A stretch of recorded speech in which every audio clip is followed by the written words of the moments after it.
so glad to see everyone here, and I am so glad to be with everyone in the internet world.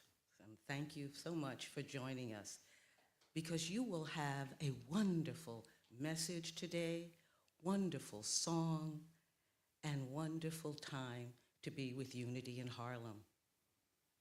Today, we will have a Reverend LeRoy Weathers, the interfaith minister, who will be giving the message today, and we'll have the guest soloist, Tommie Thompson. So welcome again, September 28th, 2025, Sunday morning at Unity in Harlem in New York. As you know, I always like to start with some thoughts for the day.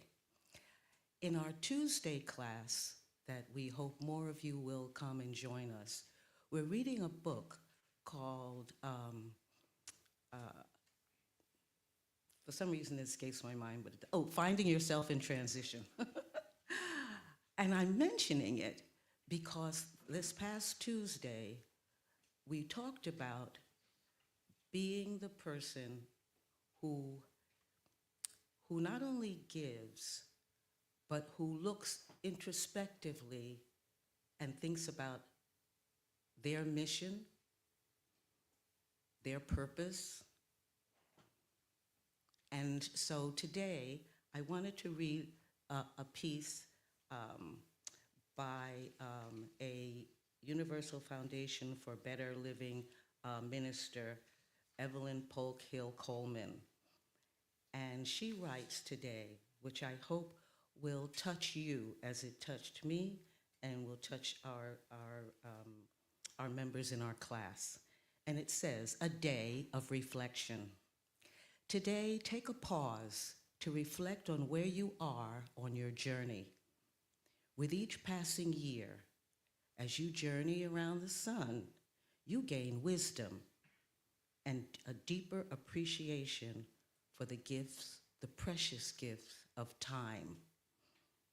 Earth Day, our everyday, becomes an opportunity to pause and consider the path that you have traveled, how you lived, how you loved, and how you've grown.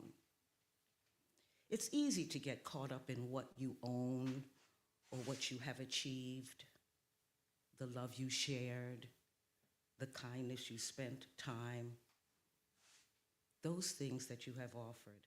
But even a greater accomplishment is the difference between what you made in someone's life. Waldo Emerson wrote, "To know even one life has breathed easier because you have lived. This is to have succeeded." This is a reminder that the true measure of life is the love you extend to others. Sometimes you wait for the right moment to show kindness, but as Napoleon Hill wrote, don't wait. The time will never be exactly right.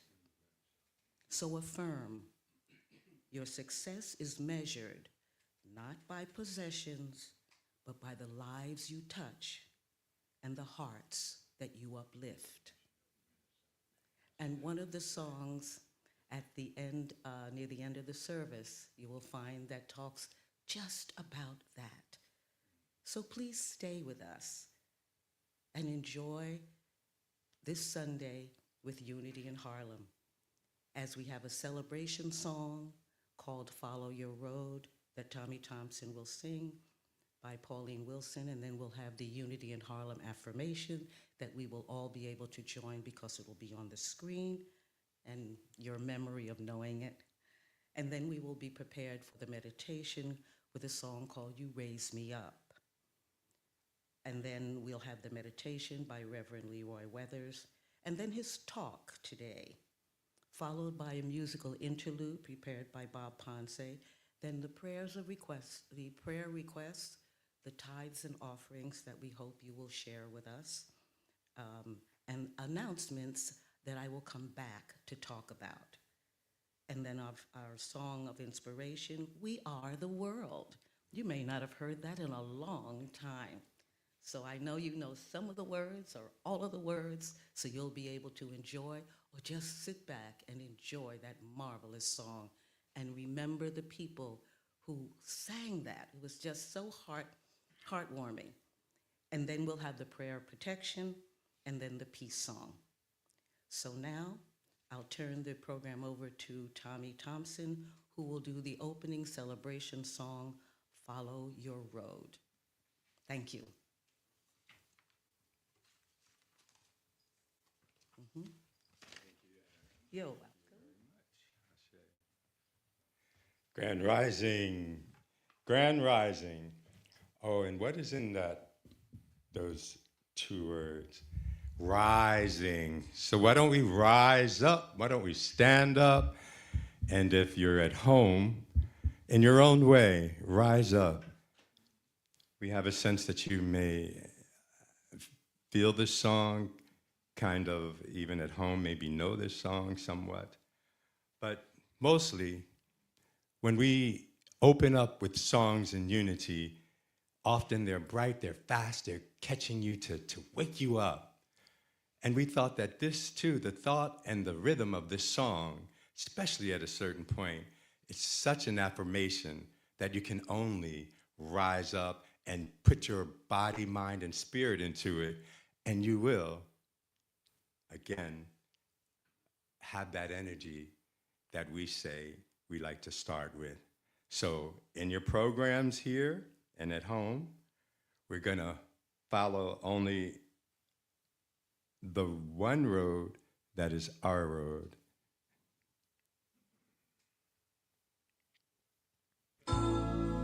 No one else can do it for you. It's all about your worthship, your individual.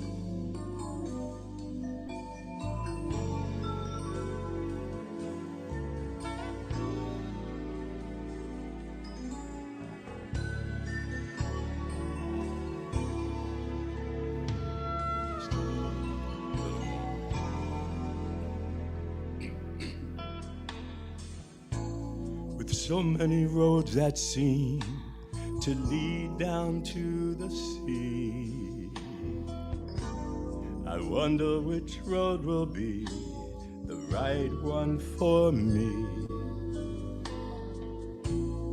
Others may fall away, dead-ending left and right, but there is this one road that journeys far out of sight.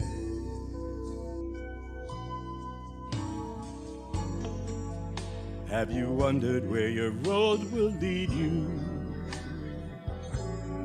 Maybe to a bright day of sunshine, or a starry night in heaven.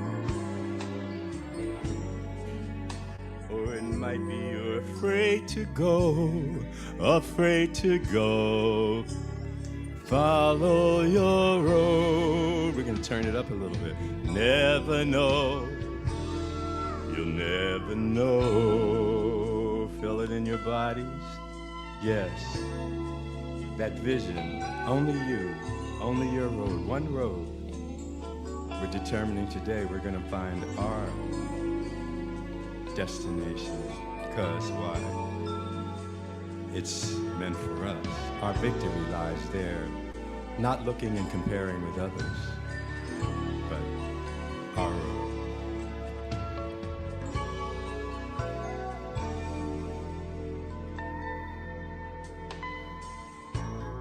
We are all but travelers, living in a foreign land, trying to find our way best as we can. Little challenge. Looking for an answer, trying to find some love. Although we have journeyed far, it's not quite far enough.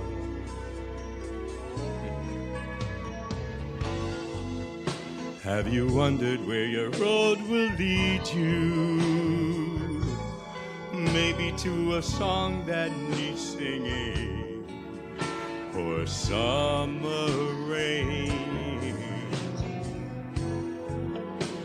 It might be you're afraid to go, but you've got to follow your road, or you'll never know. You've got to follow your road, follow your road, follow your road. You've got to follow your road, follow your road, follow your road. You've got to follow your road, follow your road, follow your road. And maybe someday your road will take you far away. You've got to follow your road, follow your road, follow your road. Just yours, yes. You've got to follow your road, follow your road, follow your road. Come on, yes. You gotta follow your road, follow your road, follow your road. And maybe someday your road will take you far away. One more time, make that affirmation. Follow your road, follow your road, follow your road. You've got to follow your road, follow your road, follow your road. Follow your road, follow your road, follow your road. And we know someday your road will take you far away. Yes, yes, ease it out. Follow your road, follow your road, follow your road. You've got to follow your road, follow your road, follow your road, your road, your road, one road. Ashe, Ashe, thank you. Yes, thank you. Isaiah 55 verse 11 says, "So shall my word be that goes out from my mouth. It shall not return to me empty, but it shall accomplish that which I purpose, and shall succeed in the thing for which I sent it." Unity affirmations speak to the power of our words, and particularly the power of I am.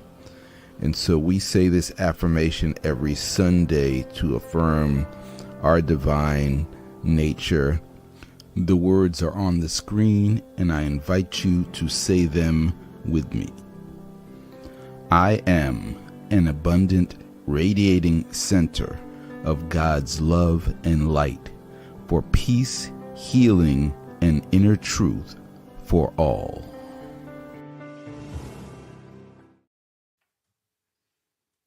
Ashe, Ashe, Ashe.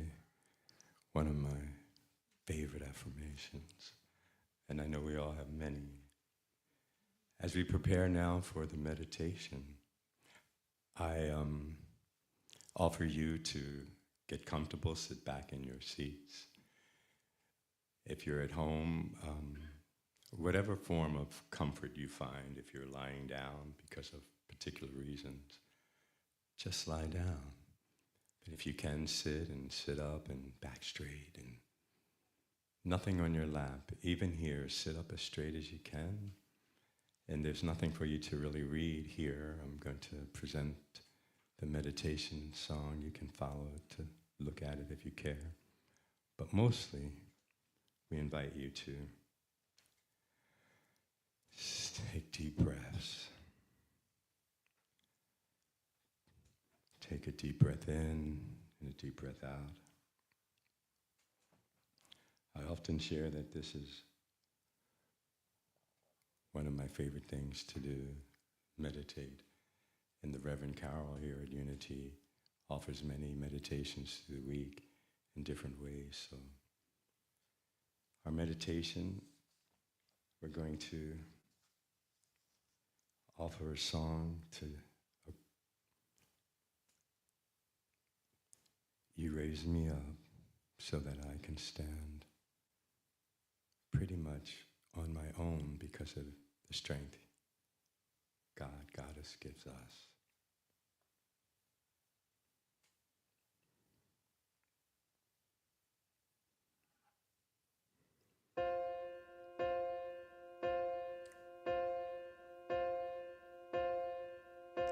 When I am down on my soul so weary, when troubles come, my heart burdened be, then I am still and wait here in the silence until you come. Sit a while with me. You raise us up so we can stand on mountains. You raise us up to walk on stormy seas.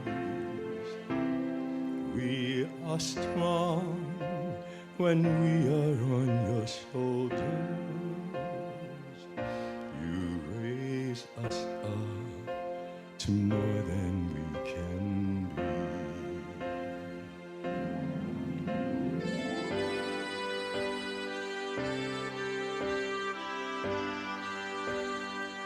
Taking those breaths,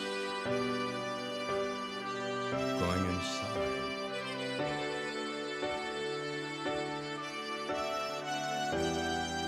going deep inside with self.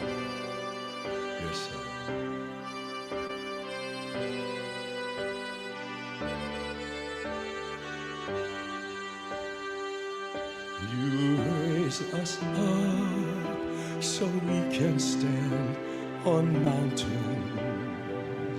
You raise us up to walk on stormy seas.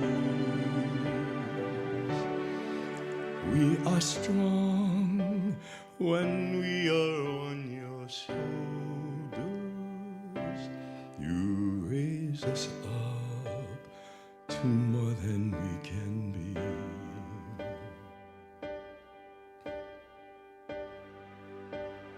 There is no life, no life without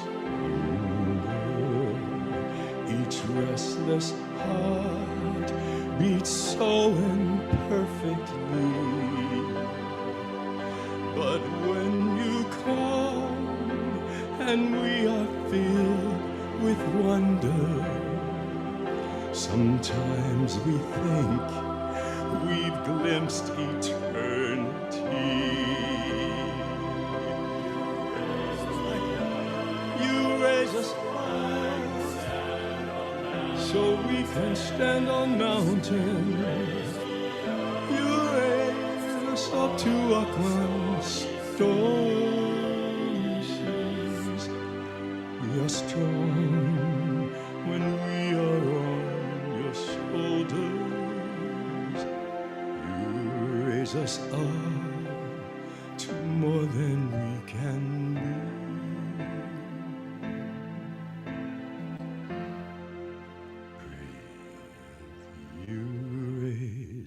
Us up to more than we can be.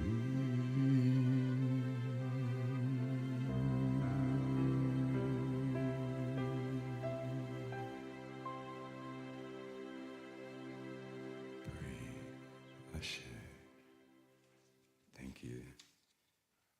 Now leading us in meditation, one and only, Reverend LeRoy. With us.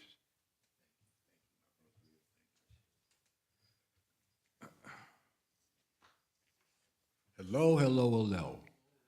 Hello, and welcome to Unity in Harlem today. You know, I need to greet you in Assalamu Alaikum, Ashe, and it's great being here, and Salam as well. You have to bear with me today, this weekend. This week was a trying week. A shock wave went through Harlem. A dear friend of mine made his transition. We're going to towards the end of the service, I have a minute, and I'm going to pay tribute to him. But in any event, I want you to follow me today, and bear with me, because it's been a challenge this week, you know, a challenge.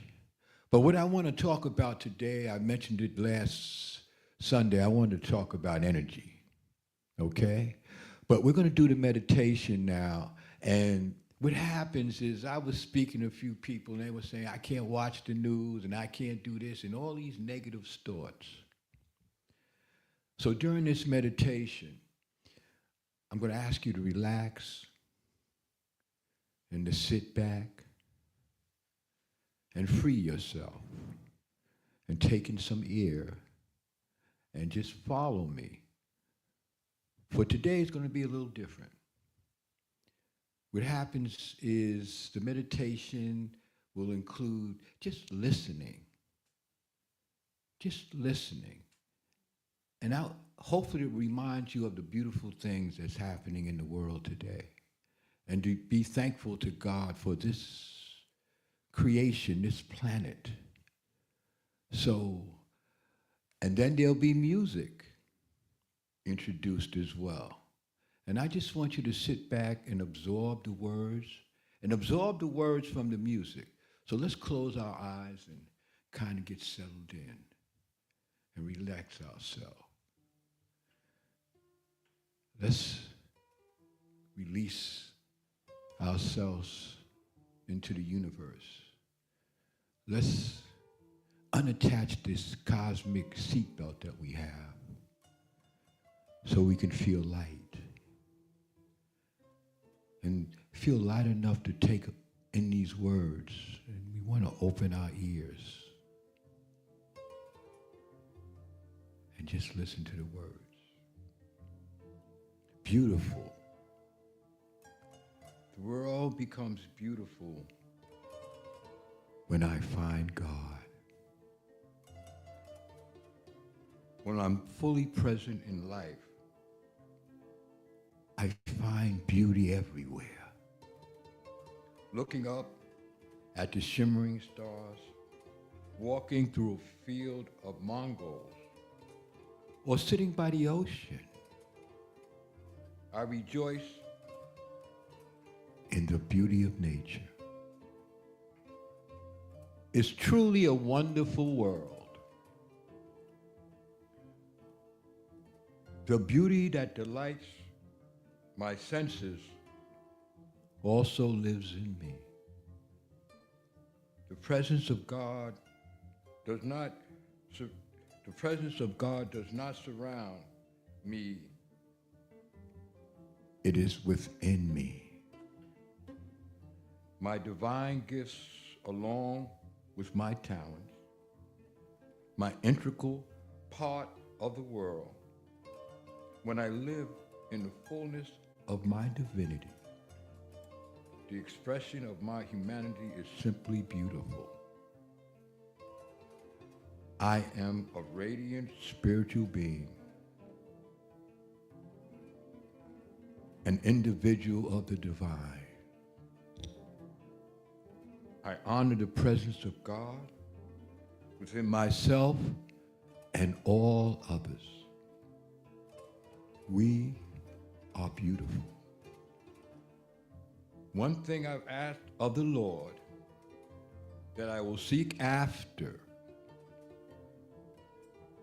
to live in the house of the Lord all the days of my life, and behold the beauty of the Lord.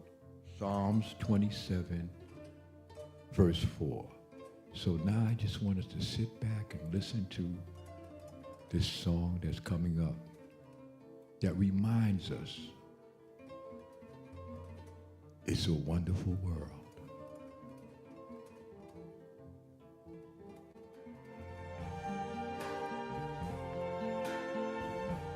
I see trees of green, roses too. I see them bloom for me and you. I want you to see And that. I think to myself, what a wonderful, Wonderful world. world.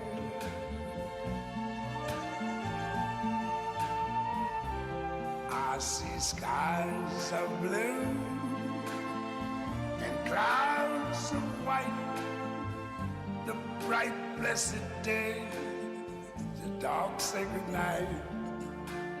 And I think to myself, what a wonderful world.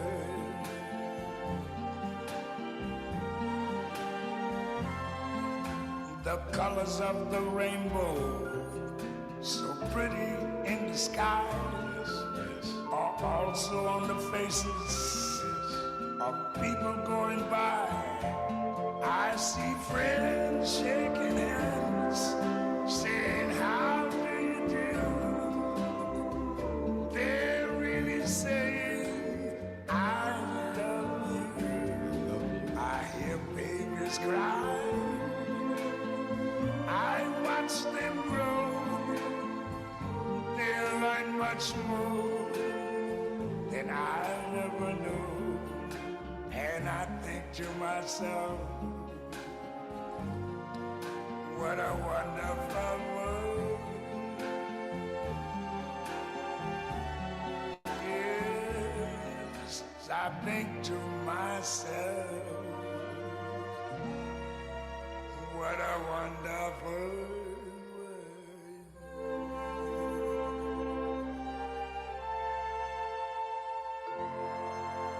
Ooh, yeah. Let's take a breath in so we can take all that in.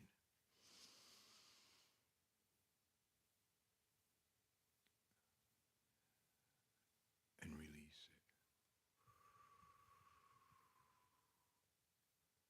Let's do this 2 more times. It's a wonderful world. And release it.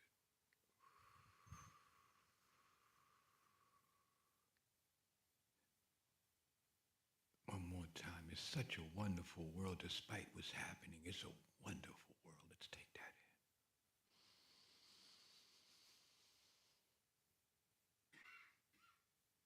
in. And let's release that.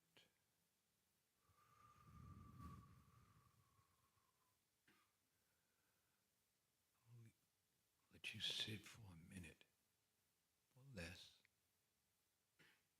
to take all that in. The words from the Daily Word and the words from Louis Armstrong to remind us that it's a wonderful world.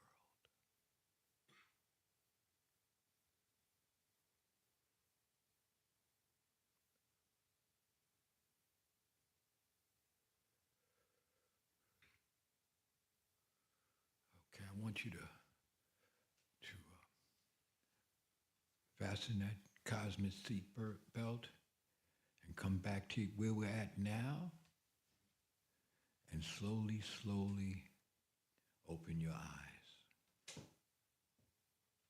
and know that it's a wonderful world.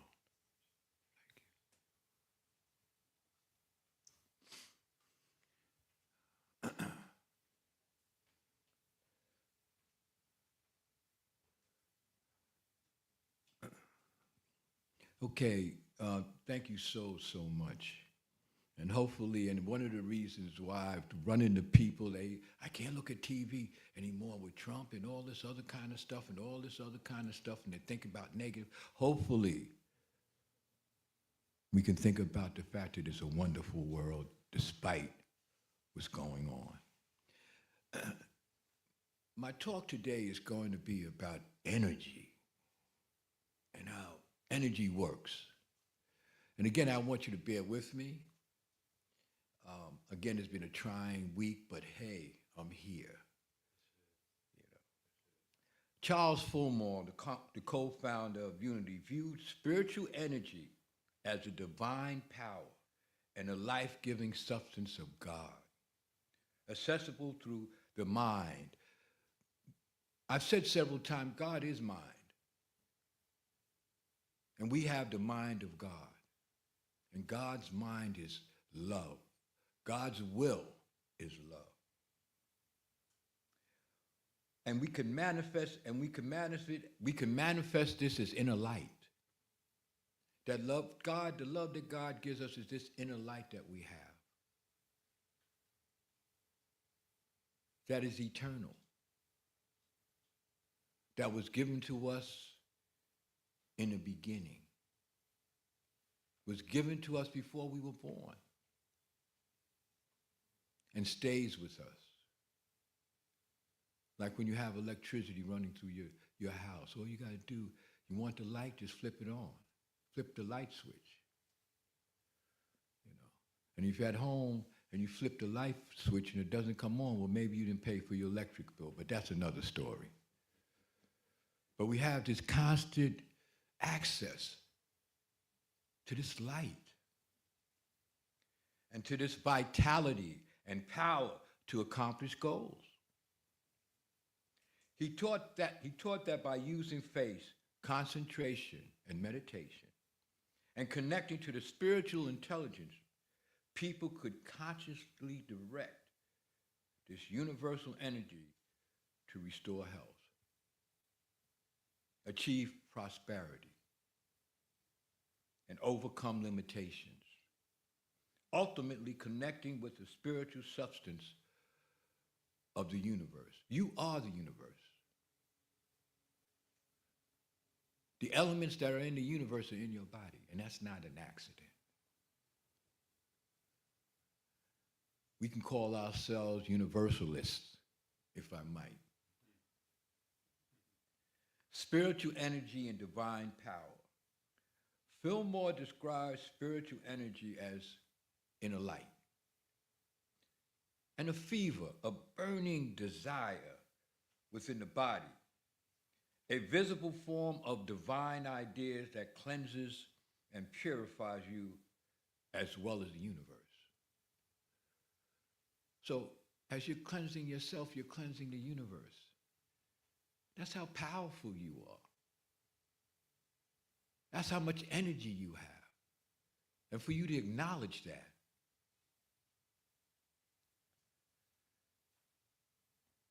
Spiritual energy and divine power. That cleanses and purify us as well as the universe. The energy is God's energy. An energy deep within you. God himself willing and working at what will give him the most pleasure. Philippians chapter 2, verse 13. And quite naturally, God's pleasure is for you to have an abundance of happiness, an abundance of love, to be grateful, and for you to walk in that direction. And understanding that when you are, you're creating positive energy within yourself, positive energy around you, positive energy in the world and in the universe. Keep that in mind, that positive energy overcomes negative energy. When we talk about positive energy, sometimes we talk about being humble. We talk about unconditional love. We talk about those things that may appear to be negative and how we respond to it. When I say that, when I talk about unconditional love, what I'm talking about, you unconditionally love every human being that you see. Now, you may not like their behavior, but that doesn't change your love for them. Fillmore identifies spiritual energy as a fundamental source of life, or life source, composed of divine ideas. Now, I've mentioned to you divine ideas. Now, what is divine ideas to a certain degree? When you're forgiving, it's a divine idea. It creates energy. When you're loving, it's a divine idea. Creates energy, positive energy. When you're graceful, when you're understanding, all that creates positive energy, not only within yourself but around you. And we'll talk about that as we go forward. Tom was reading, and it's amazing. I need to thank you, Tom, and I need to thank Annette as well, because Annette does a wonderful job, as well as Tom. So that's a great team. So I'm part of a great team here, you know. But when Tom read Follow Your Road, they need to add to that, follow your road to the light, to that inner light. So it was apropos. The key to unlocking this energy is through the power of mind and faith. By making a mental connection, one can turn on its current. Well, actually, the current is already going. You can get in contact with the current. The current is always there. It doesn't go anywhere. It's that internal light. It's what you are. It's your reality, your spiritual reality. I need to remind you, one of the themes of unity is that we're spiritual beings going through human experiences. And you remember that you're a spiritual being. We all experience that, even Jesus. When you experience anger or revenge, you're going through a human experience. But when you experience love and forgiving, you're going through a spiritual experience. Now, I've said this before. Some people may disagree with me. Oftentimes we do things, and then we walk away, and then we put ourselves in check and said, I could have done that another way. Like I feel when Jesus went into the synagogue and he turned over all these tables and whatnot. Now, here's a man that preached, you overcome hate with love. Now, you have some folks say, well, it was a righteous indignation. But what unity is consistency. You can't use hate to fight love at one point and then use love to fight love. You have to be consistent. So I'm quite sure Jesus walked away from that. At that time, he was going through a human experience. And I want to believe that when he walked away from that, he said to himself later on, I could have handled that differently. And we've always experienced that. At times we overreact in a negative way, and later on we say to ourselves, I could have handled that differently. Because you're getting in touch with that spirit within. You're getting in touch with that light. For a moment you're in darkness, but you remember that light. You remember who you really are. I've done that. Oftentimes he might come back and say, hey, look, I'm not apologizing for what I said, but the way I said it. As a teacher, I've done that. I get upset with students, and I come back and later on I say, I'm not going to apologize what I said, but how I said it, because you don't deserve that. So we experience what Jesus experienced.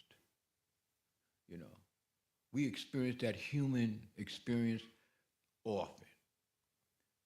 But we can revert back and transition and come back to who we really are, our reality. One of the things we talk about in unity is to unlearn what we've learned. But in reality, we have to use that experience to help unlearn what we've learned. To remember how we were, the state of mind, the negative state of mind that we were in when we went through that experience. I know for myself, I often speak about and I share, and Like I'm in recovery. I've been in recovery for about 40 years. And one of the things I remember that keeps me in it is that I've unlearned what I learned when I was doing negative stuff, but I remember the pain. And that helps me unlearn and learn a different way, to learn God's way. You see. So that's a process in unlearning what we've learned. And we use, again, that experience, that negative experience, as a tool to help us unlearn that.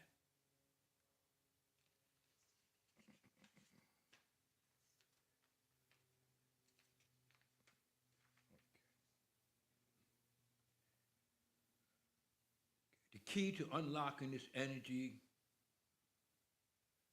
is through the power of mind and faith, as I said. By making mental connections, one can turn on the current. Flip the switch, and the light will come on. Paul states, "To this end, I also labor, striving with all his energy, which works powerfully in you, in me, excuse me." God's energy is working within you constantly. It's about you connecting with it. And once again, I want to say, anytime you do something kind for someone, you're connecting with that energy. You see? And that energy just doesn't stay there, it ripples.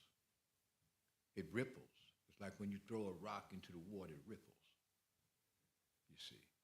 It could ripple all the way around the world. But you're contributing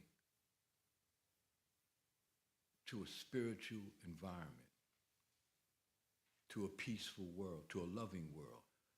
You're contributing to that. That one action that you've done, and if we think about other folks doing positive actions, if you walk by someone that you see that needs something to eat, ask them to feed them. And if we had enough people doing that, oh my God. I'm reminded of my mother sharing with me my great-grandmother. She lived here in Harlem. This was during the Renaissance. And during that time, it was different. People were helping people. She reminded me that my great-grandmother, if she saw someone that needed clothes, she would call them right in. "Come on, I got some clothes for you." Quite naturally, my uncles or my great-uncles, her sons, they would get upset because sometimes she would give them something that they just brought, a new suit or something. So they were heated, But I think about that time. I think about how we had stars. You walk outside, you could run into Joe Louis or Langston Hughes, and so forth and so on. It was a striving environment back then. We owned businesses. People were just in a different way towards each other because they remembered it was the migration from the South. They remembered how it was during that time and how they were treated and how they needed to treat themselves in a different way. Sometimes we forget today. We forget what our ancestors went through. And we need to rethink that. We need to be reminded of that.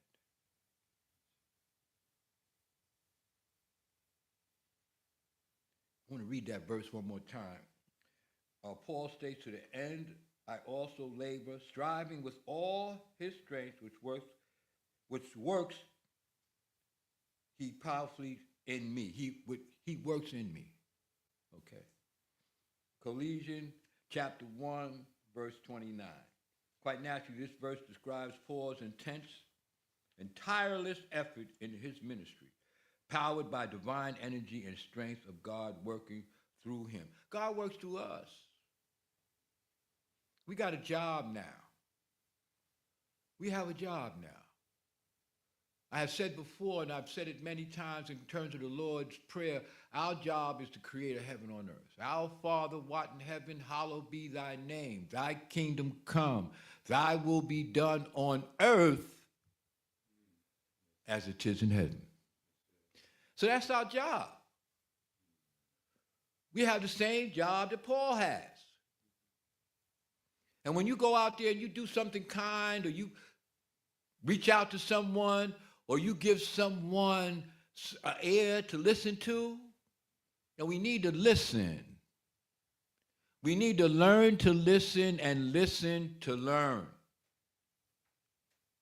But when you do that, you're creating energy. Not only in that space, but in the universe.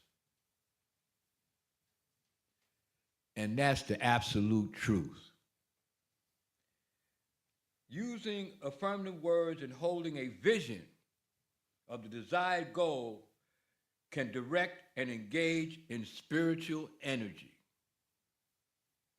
I can do all things through him who strengthens me.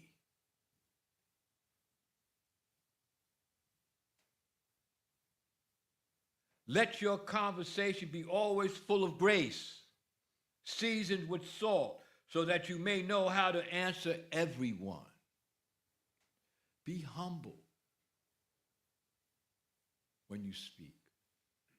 Be caring when you speak. And more important, be understanding and empathize. That's important.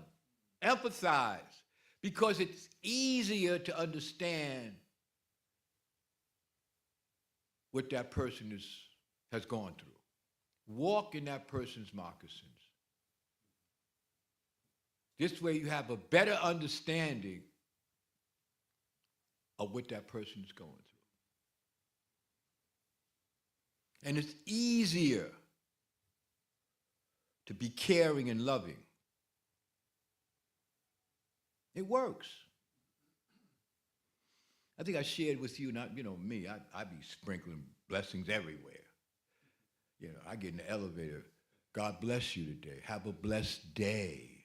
I sprinkle it everywhere. Anytime I can, I sprinkle it. And you'll be surprised at the response. Like, I needed to hear that today. And God bless you as well.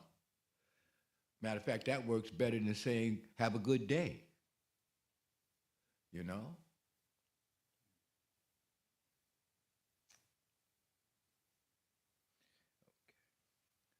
Again, let your conversation be always full of grace, seasoned with salt, so that you may know how to answer everyone. Colossians chapter 4, verse 6. This verse promotes speaking words that are gracious, encouraging, and wise, showing that speech should have a positive and beneficial influence. I'm reminded of a story that someone said to me. Trying to think of the brother's name. He's a speaker. Les Brown. And Les Brown said he had a speech impairment. He was in special ed. And so, sometimes our kids, they use special ed as an excuse not to do anything. I don't know if you're a teacher, but you run into that. You run into the student, go, excuse me, can you do this over here? Oh, no, I'm special ed. Oh, what does that mean? So Les Brown shared a story that he was in special ed and he went to meet up with his friend at practice that was doing, at rehearsal, because his friend was in a play. And his friend didn't show up.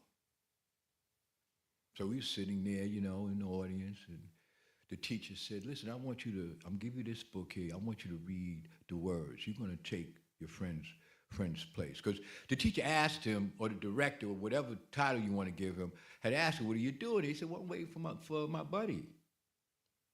So when he didn't show up, he said, here, you read this. You read this.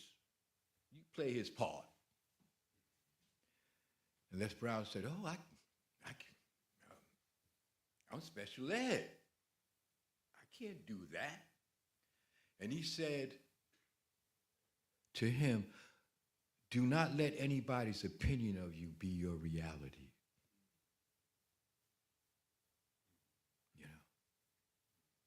Don't let your thoughts or your reality be shaped by negative remarks.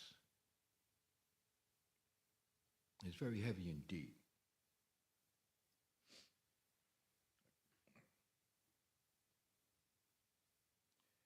Let your conversation be always grace, seasons with salt, so that you may know how to answer everyone. And that's Colossians chapter 4, verse 6. Now, I told you this, I might be repetitive. I'm still trying to process what I really went through this week.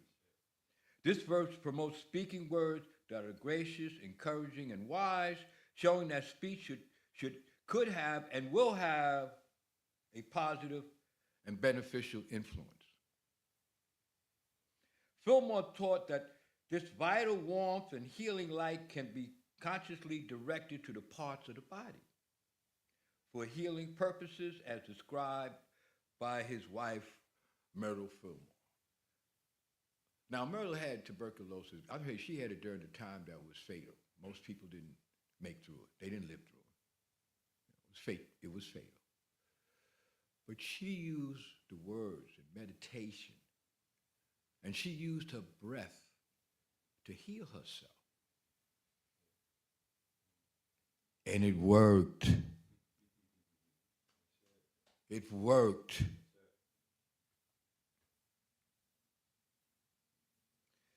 Then your light will break through like the dawn, and your healing will quickly appear. Then your righteousness will go before you, and the glory of the Lord will be your rear guard. Isaiah chapter 58, verse 8. Heal me, O Lord, and I will be healed. Save me, and I will be saved, for you are the one I praise. Jeremiah chapter 17, verse 4.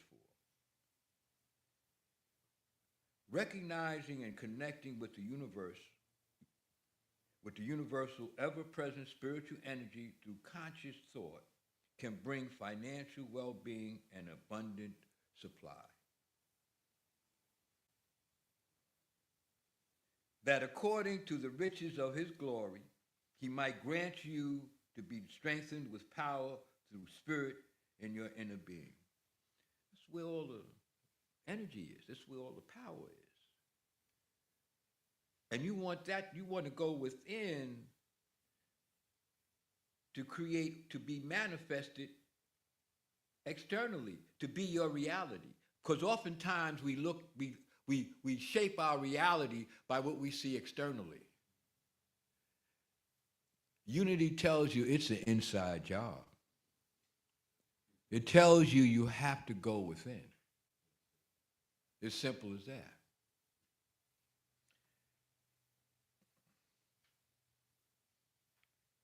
Singing and laughter, when combined with spiritual focus, can stir up joy and vitality in the cells, connecting universal joy to the spirit.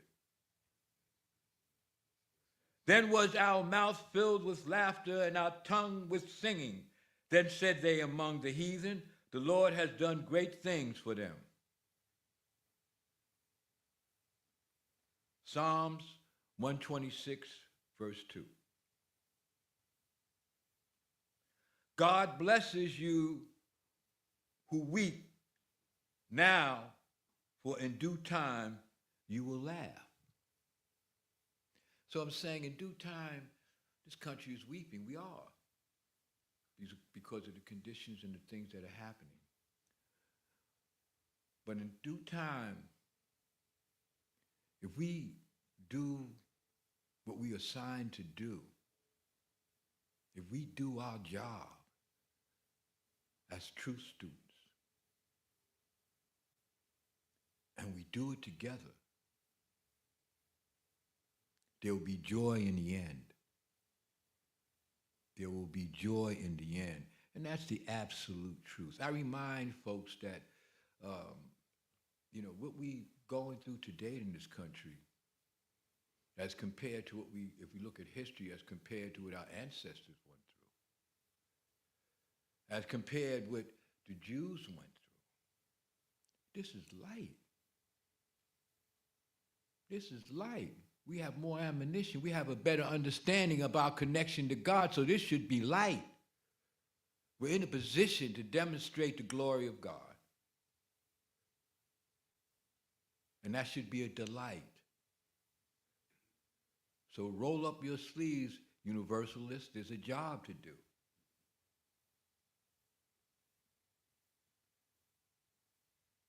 This spiritual energy is omnipresent from us, from God, which all things are formed, and there is an inexhaustible supply available. It's all there. It's right here, inside you. To go within. And we do that through meditation, but understand that you have a connection with God. And God will answer your prayer. And I've said this, and I know Ann likes this as well. God answers your prayers in 3 ways. Number 1, yes. Number 2, not now. And number 3, I got something better. The entire universe and you are filled with this divine, living, spiritual energy. And by becoming aware of it, individuals can feel radiant light and strong, active energies from within. And you do. Just sometimes, you just feel real good. You don't know why, but you feel real good. You want to get up in the morning. You want to be out there. Connecting with the spirit within. When you take time and help somebody, give your ear to somebody, you feel good. And you do that enough times, oh my God, you might fly, I don't know. But you may feel that good. Because you hear that, so now I can fly. I mean, that's a metaphor, but you feel like you're flying. When you're feeling good, we don't have no worries. You feel real good, When you help somebody, you feel good. You feel like you're flying. And that's real. That's really real. So remember that you have this energy within. This energy that helps you to heal yourself. It helps you with bills. Not worrying about bills. God got this, And really have the faith in doing that. Understand God got it. Just connect. And God will do it. And you connect through praying. Meditation, and you're connected, as simple as that. And it's like what I said to you, it's like flipping on a light. The electricity is going there, just connect with it. But again, if you don't pay your bill, well, it's another story. But in any event, you pay your bill with God by praying, meditation, demonstrating unconditional love, And internally, when you run into people that you just see peace. You feel good. Then you run into people you can tell by the energy that they're putting out there is negative, and the first thing you say is everything okay? Are you all right? There's a piece in the Bible that something about Jesus around that he knew folks' thoughts before they even told him what it was. But I could go back then, I imagine just Jesus looked at their face and said, is there something wrong? You don't look too good. I'm here to help you share. You can share with me anytime. So what I want to say is, Show your energy. Flip on that light switch in today's society. Now, I'm not finished. I'm not finished. Okay. I'm going to go to another level in terms of what energy does externally.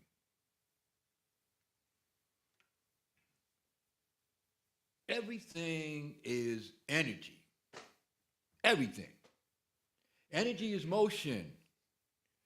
Motion. Sometimes it's motion you don't see. If you look at a piece of wood, you say, there ain't no energy coming out, there ain't no motion going on in there. Yes, it is. There's molecules moving around. Motion. Else it wouldn't be a wood. So everything is energy. Your thoughts are energy. When you put it out there. Your emotions are energy. There's movement. Even though you can't see it, it's movement. So you want to move towards the light. I'm quoting here. Your thoughts have an indirect but significant impact on the environment and the universe through your actions and your behaviors as they influence your decision and how it interacts with the world, with the universe. So you need to ask yourself, am I adding to the universe or am I taking away from the universe by my thoughts, by my actions, and my behavior? Because you're important. You are the universe. I can't emphasize that enough. Shaping actions. Again, I'm reading this. Thoughts guide your decisions and actions, which then affect the environment. For example, positive thoughts can lead to improved health and happiness, while negative ones might lead to harmful actions that impact the world. Let me share something with you real quick. What happens is I want to compete in the Senior Olympics in New Jersey. So I had to pick this person up. She refused, one of the members, she refused to stay overnight in Woodbridge. So I had to pick her up at the train station. Now, meanwhile, I got to get back so I can compete, you know. So the first day I took her back, she took too long to come out the locker room. I'm mad. We took you so long. So right now I'm putting out their negative energy and we competing. All we want is positive energy. What took you so long? Well, you know, I'll get in the car. I didn't say it like that. So, okay, come on, let's go. So when we go to the train, it starts pouring, raining. You know, and I'm trying to pull her close enough to the curb so she won't get into the rain. And she's telling me, back up, go forward. I don't know how you are, but, you know, as a driver, you don't like no backseat drivers and stuff. So I'm heated. So she said, back up, go forward. I'm looking at her like this. You know, I know how to drive. I got us here, right? So in any event, and I created negative energy there. So what happened, she got out the car, you know, and slammed the door. So I went away. It was pouring, raining. What I should have said, when I thought about it, when I pulled away because I came back, I should have said, let's sit in the car and see if the rain will calm down. You know. So I went back and said, hey, you know, you could sit in the car until the rain comes, you know, until the rain. I don't want to bother you. I said, oh, Lord. So I created some energy, yeah, you know. But I did go back. I got back in touch with my inner spirit. I got back in touch with God's will to create peace. To create peace. Collective human thoughts, collectively, if we all think this way, captured in cultural worldviews and values, can significantly influence environmental ethics and policies. Now, you know we're going through this now. This means Societal thinking about issues like climate change determines the actions taken to address them, like the political environment. Some darkness. You know, there's people, I hate Trump. Well, with those thoughts, you're just making it darker. You know, just making it darker. That's not how we overcome it. You pray for Trump. You pray that he changes. I know that's what I do, because I changed. I had negative opinions about certain folks in coming up, but that has since changed. When that changed, my consciousness rose. So if I can do it, Trump can do it. You see, I'm a kind of guy that feels everybody is going to make it. I don't necessarily go by the doctrine in Catholicism, there's a heaven and a hell. Yeah. I don't believe in devils. I believe in demons, and we create demons, but I think everybody's going to make it. And that's why I kind of follow the Buddhist way of looking at it. Buddhists, you keep coming back till you get it. Till you get it right. So everybody has that chance to get it right. You know, you hear that, you know, God gives you a second chance. Well, I'm here to inform you, I'm working on my 292nd chance. God is good. Mind and body environment. Your mental state can be reflected in your physical space, and vice versa. A positive mindset in nature can lead to more positive thoughts, while chaotic environment can negatively affect your mental state. Now, what I want to do is this person, and we shared this at the Inshone group, we talked about the crystallization of water. And this guy has a hidden has a book that's The Hidden Message in Water. The concept of hidden messages of water refers to the theory popularized by Emoto, who claimed that water's molecule structure changes in response to human thoughts, words, and emotions, forming beautiful, complex crystals when exposed to positive intentions and deformed patterns with negative ones. While influential, the theory is considered pseudoscientific and is not supported by the broader scientific community, which generally finds the research to be unscientific. I believe in it. I believe that our emotion and our thoughts affect the environment and where we go. And what he did was, Emoto research involved freezing water and examining the resulting crystals structured under a microscope with a high-speed photograph capturing the changes. Positive, water exposed to positive concepts like love and gratitude was said to form beautiful, symmetrical, and complex snowflakes like crystals. I talk to my plants. I don't know about you. I just talk to my plants because I know they're listening. So when I can't talk to them, I put some music on. So I know that they're listening. I know that they have life, that they communicate. Trees communicate with each other within the roots. But I noticed that when I play music and I talk to my plants, they grow better. Not all the time. Sometimes I may put them in light where they don't need light, and I learn. But I know that it affects their whole growing mechanism. It affects their life, words and music. And he says here, negative exposure to negative words or feelings supposedly resulted in incomplete, asymmetrical, and distorted crystals.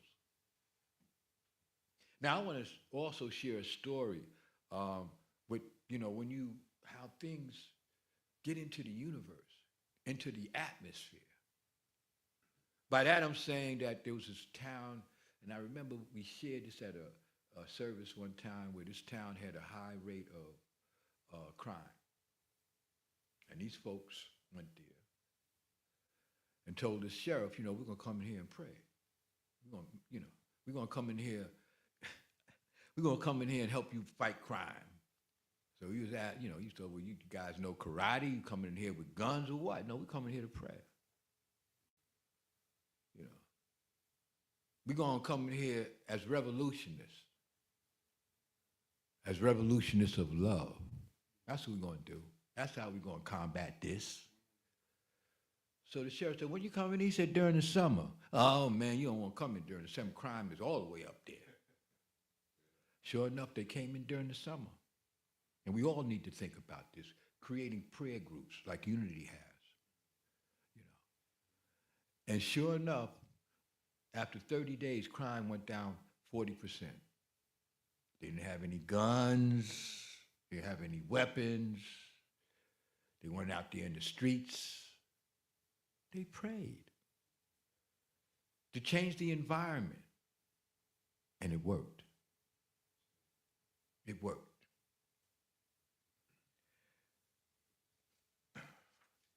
So I want to thank everyone today and remember,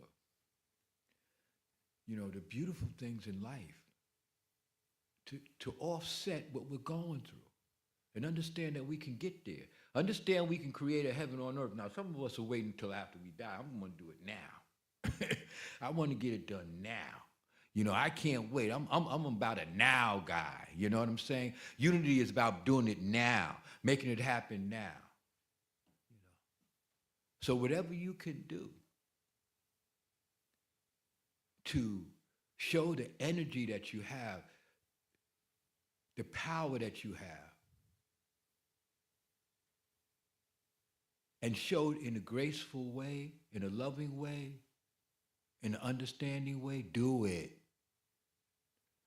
Do it. So I'm be you today, you universalists, to go out there. You guys got a job to do. So let's get it done. And roll up your sleeves, and smile about it. Be happy about it. We have a chance to demonstrate the glory of God, so let's do it. And thank you so much.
As they say, it's time to, it's tithing, it's time to pay the bills. So we wouldn't be here if it wasn't for you, for your tithing. And we wouldn't be here, So give what you can give. Give what you can give. And we thank you for that. And understand this, I'm going to read the offering prayer. I'll say it first, and I invite you to say it with me. Love offering. The divine love flowing through me blesses and increases all that I give and all that I receive. And I invite you to say it with me. Divine love flowing through me blesses and increases all that I give and all that I receive. Thank you so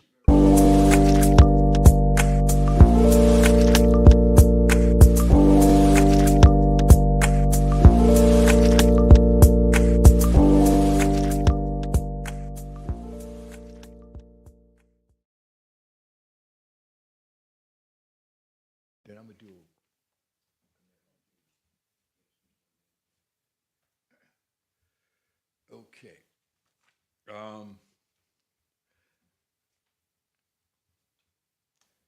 I don't know if you felt this wave, the shock wave that went through Harlem. But this minister, 1 minute, I'm going to tribute to someone that passed away Wednesday, a dear friend. His name is Luther Gales. And I'm going to call him the Renaissance man. Annette, you've seen him down at Riverbank because he used to swim with us and all that kind of stuff. All right? Now, Luther Gales, yes, he did. He's a Renaissance man, a person with many talents and areas of knowledge. Luther was my mentor in terms of swimming. Okay? He was my mentor in terms of swimming. Now, life is crazy. Because he went to the pool Wednesday, and he felt ill, okay? And so the ambulance came and got him. This is Wednesday. So I wasn't at the pool. I called him up because he was in Mount Sinai, didn't answer. I called him again. I said, Lou, you okay? He said, yeah, I'm all right. I just got to rest. Just got to rest. I got a call Thursday morning. He had passed away. Now, the first weekend in September, he competed in the New Jersey Senior Olympics. But I consider Luther the Renaissance man. He would teach people how to swing dance, like Tommie was telling you. He'd go out to the Hicksville, teach them how to swing dance. At the dances, folks would hire him to come to their dance so he would dance with folks. Now, in terms of him being a swim instructor, he's one of the best instructors I ever had. And anybody that questions his ability in teaching folks how to swim, I challenge you. He taught a blind woman how to swim. He taught young kids that eventually, this one young man named Justin, he became, in the 10th grade, he was one of the top 5 swimmers at his age in the United States. He also taught folks, he was a swimming instructor to individuals that are lifeguards today. So he danced and he could teach people how to swim. He was a police officer, and he was just amazing. Him and I were roommates, and I'm going to try right there, we're bumping heads and whatnot. Now, when I first was a roommate with him, now Luther can be slick now, I ain't going to lie. So we in Fort Lauderdale, and he was like, well, let's get a car, man. This way we can get to the competition, back and forth, So I said, all right. So not only did we use the car to go back and forth to competition, we used the car for me to drive him to the Hard Rock Casino. Just the casino shaped like a guitar. So I felt like, I wasn't driving for Miss Daisy, I was driving for Mr. Luther. So he got over on me with that. So you see him in this picture right here with him and I bumping heads. It's just difficult. It's a challenge. Now we have the next picture up there, B. Now that's Luther. He's kicking it with me because I'm part of what's going on here. He usually calls me LeRoy, but since I was ordained Reverend LeRoy, but see, at that point he was like, "Listen, son. Oh Lord, I'm his son now." He was like, "Do you see that up there? See all those things up there? Now, you want that, right?" I'm like, "Yes." Well, just listen. Learn to listen and listen to learn. Luther was. Luther was in the African Day Parade, and he was just showing this. He was doing the swim and showing this is what we do. Now, this next picture I love. There you go. A man of God in the water. I love this picture. And every time I look at this picture, now he's underneath the water now. And I love this picture. I'm telling you, a shock wave went through Harlem. When I went around to let people know with Luther, that I already know. I already know. It was a shock wave. I'm talking about I was going to people that Thursday the next day. It was in the evening because I went around to see if his wife was okay because he was carrying a heavy load at 85. He was a caregiver for his wife. And they had a real funny. I remember Luther was hard to work with. I was working with him on this dance one time, and I went over to his house, and he was giving me receipts and pieces of paper. Man, what are you doing? I can't work like this. So when I first went to his house, he was in the chair sleeping, and so I came in and took my shoes off, and Dorothy looks at me, she said, is Luther hard to work with? I said, you daggone right, he's hard to work with. So we started working together, and we got into an argument. You know, I said, man, I'm going, man. I'm leaving. So then his wife came out the dugout, Dorothy. She said, what's wrong? And Luther said something, and I told her, I said, you know, Luther giving me receipts here and there, and, you know, I don't know, I can't keep all this together. And she just, because he was coming at me like a lion. You know, you don't know what you're doing. It's all right if I do this, blah, blah, blah. And she came out after I explained it to her, and she just looked at him. And that lion became a kitten. He understood that look, because I understood it, because that's the kind of look my mother used to give me. Wait till you get home. Okay, you see. But this is the Renaissance man of Harlem. There's absolutely no getting around it. You know, he's down at the Cotton Club, down there all the time, down there at the Lodge, the Post. Luther loved to dance. He had many skills. So I'm naming him the Renaissance man of Harlem. And I want to thank you all in here and those out there that took time to listen to what I had to say about my man Luther. And thank you so much.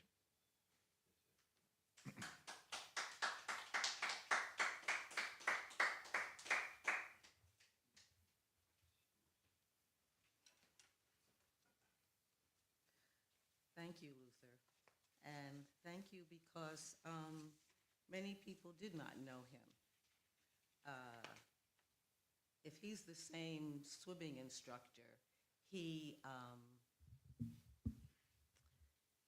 if he was at the Harlem Y, he was one of the swimming instructors for my mother. And if he's the Luther that I think was the name of the swimming instructor, he taught my mother to swim, which is, I'll have to find out if that's the same person, because my mother was very interesting as a person who wanted to learn to swim. She took a class with me where the instructor was very, go, go, go, go, you can do it, go, go, go, go. And after about a couple of lessons, my mother said, I can't learn by him. He's too rough. And I needed that, because otherwise I'd be on the side of the pool saying, no, I don't want to do it, no, I don't want to do it. Then she goes and learns with, it may have been Luther, or anyway, the swimming instructor at the Harlem Y. And he was gentle. You don't want to do it, Madeline? It's quite all right. Do whatever you can do. And that's your best until you do later. She learned how to swim. Yeah, that was the method. So I thought that was interesting. Before I give the announcements, I want to read something whose title is Spirit Permeates My Consciousness and Environment. It will help you to also think about what Reverend LeRoy was talking about. And it says, it is only as you live affirmatively that you can be happy, knowing that there is but one spirit in which everyone lives, moves, and has their being. You are to feel this spirit not only in your consciousness, but in your affairs. You are united with all. You are one with the eternal light itself. The presence of spirit within you blesses everyone you meet, tends to heal everything you touch, brings gladness to the life of everyone you come in contact with. Therefore, you are a blessing to yourself, to mankind, and to the day in which you live. And there's an affirmation, it's kind of long, so you probably can't remember it, but it says, today you uncover the perfection within yourself. In its fullness, you reveal the indwelling kingdom. You look out upon the world of your affairs, knowing that spirit within makes your way both immediate and easy. You know there is nothing in you that could obstruct or withhold the divine current of life and of love, which is good. Your word dissolves every negative thought or impulse that could show a shadow over your perfection. Good and God flows through you and to all. Good and God shines through your thoughts and your actions. Good and God harmonizes your mind so that love sings joyously in your heart. You are in complete unity with your good God. And now, I'll do the announcements. Unity in Harlem is in the community and has started again. There was a hiatus during the summer months of August, but as some of you know, it has restarted. So Unity conducts meditations at Pillars every Thursday at noon, and you can call 212-222-3470 for the link. And Bob graciously puts it on the screen so that you can write it down. Unity in Harlem also has a Zoom connection. And the Zoom connection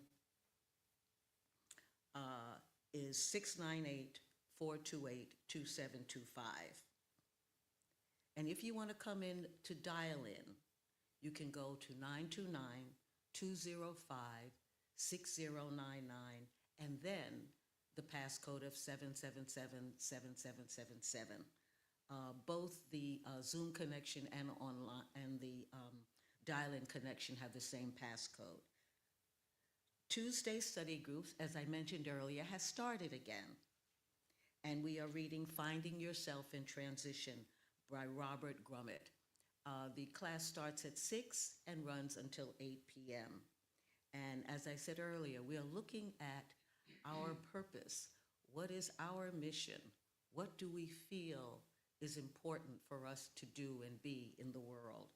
And as you heard from the talk today, it's important that you know that there's a purpose that you feel in your life. Fridays, there is the Unity in Harlem Prayer Circle, where you can come and either ask to have Reverend Carol pray with you, or you can listen to someone else's prayer and pray with them, or you can just listen and be in the quiet for that hour. It starts at 6 and ends at 7, and it is a wonderful time to go apart from the day and just sit in silence. It's a very healthful time. Anyone who wishes to speak to the minister, you may dial in. It's a telephone call, not a Zoom number, and the number will be on the screen. It is 646-481-1844. And please feel free to call Reverend Carol about a personal matter if you wish. And the October theme will be, what you see is what you get. So next week, which is the first week Sunday in October, the subtitle will be Our Seeing Sense. So now I will turn the program back over to Tommie, who will sing that inspiring song, We Are the World. and then we will have our prayer of protection, and we will all join in and singing the peace song. So now I'll turn it over to Tommie. Thank you, Tommie. Thank you very much, Ann. Oh, can we give it up again for Ann and for Reverend LeRoy? Oh, Reverend LeRoy Weathers. I know I'm full. I'm really full. And it's amazing, 6 degrees of separation we talk about. Everything that he was speaking about this afternoon. And I'm going to actually say everything has been in my consciousness for the last days and weeks and even further in my meditations, in my deciding how I'm walking through the world. And even that had me in choosing some of the songs today, and especially this song that we're going to end with. It is so much what he talked about. This song, just quickly, it was created as a benefit for hunger in Africa, as now I'm representing Africa. It was created by musicians and singers all over the world, and they got together so that they could raise money to feed those children and families. Famine, like you say, each one, like give. So it's called We Are the World. As we stand up here so that we can sing it, it talks about people dying, and that's what he was saying. So spiritual beings, we say, as LeRoy said, we're spiritual beings having a human experience.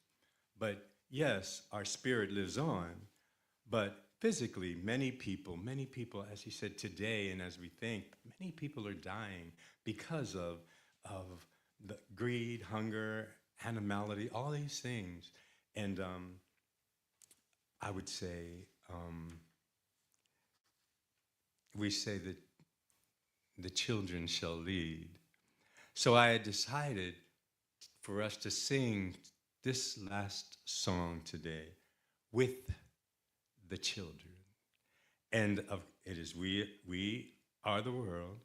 It's about unconditional love. And we'll just do it together. And I'm sure all of you at home, you know this song, and this is why we're singing it today. So, Maestro.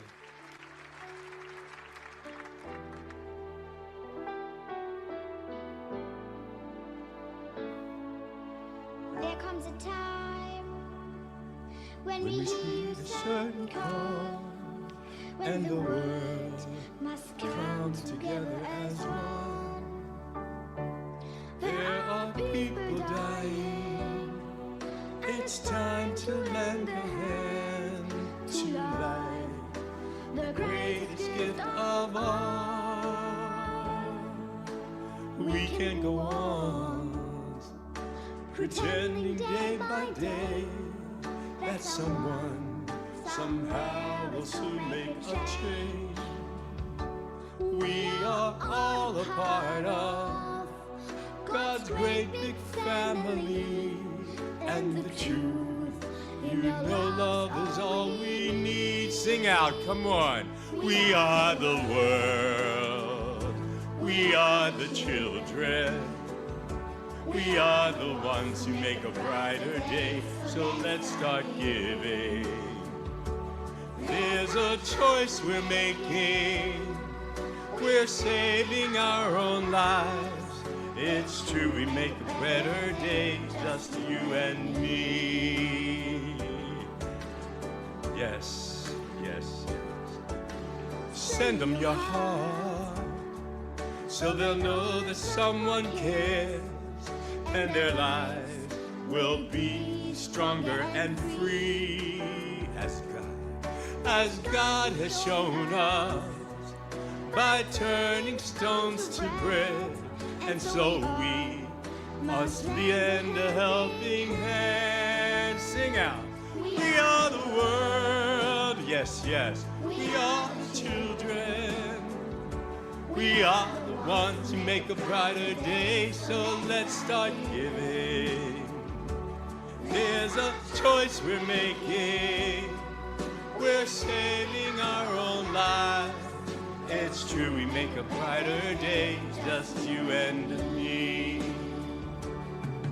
When you're down and out, there seems no hope at all. This is what the LeRoy was preaching, but it's just belief.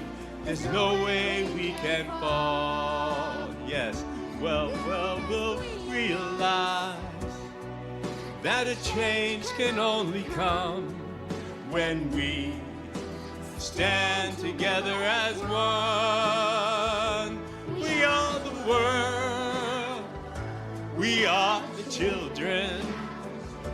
We are the ones who make a brighter day. So let's start giving. There's a choice. There's a choice. We're saving our own lives. It's true, we make a brighter day. Just you and me. We're making a choice. We're saving our own lives. We are the children. We are the ones We must be like the children. brighter day, so let's start giving. Save the world. We can do it. Ashe, ashe, ashe. Thank you, thank you.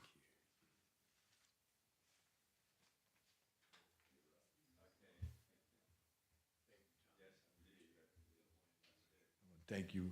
Thank Tommie. Thank all of you. Now we're doing the prayer of protection. We'll all do it together. It's right on the screen. The light of God surrounds us. The love of God unfolds us. The presence of God protects us. The power of God watches over us. Wherever we are, God is, and all is well. Yes, please. Okay.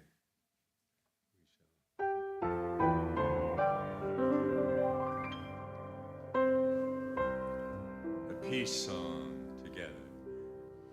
Let there be peace, turn it up on earth, and let it begin with me. Hold hands. Let there be peace on earth, the peace that was meant to be, with God as creator, family all are we. Let us walk with each other in perfect harmony. Let peace begin with me. Let this be the moment now. With every step I take, let this be my solemn vow. To take each moment, live each moment in peace eternally. Let there be peace on earth, and let it begin with me.